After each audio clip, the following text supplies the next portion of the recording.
আমার না চা দিয়ে স্যারের ওয়েলকাম করার কথা, করলাম না কেন?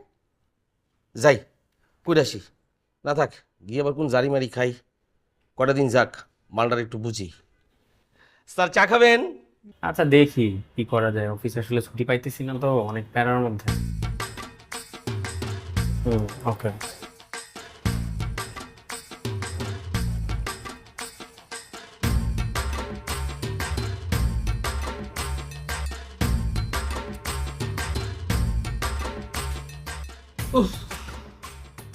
বন্ধু আর পারতাছি না রে, আইসি পরে খালি চার চা। হ্যাঁ, এই অফিসে ড্রাইভার থেকে শুরু করে সবাই খালি চা দাও, সারাদিন চা দাও। জীবনটা আমার শেষ চা বানাইতে বানাইতে।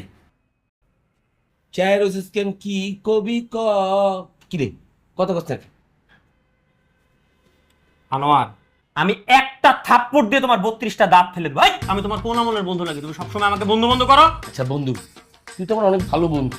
অফিসের মধ্যে বন্ধুরে বন্ধু কইছি, এটা তো উত্তেজিত আর কিছুই না। তুই আমার অনেক ভালো বন্ধু। চল।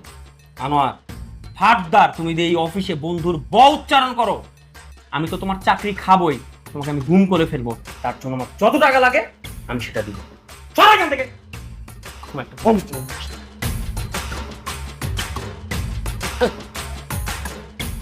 বড় অফিসার হয়ে গেছস।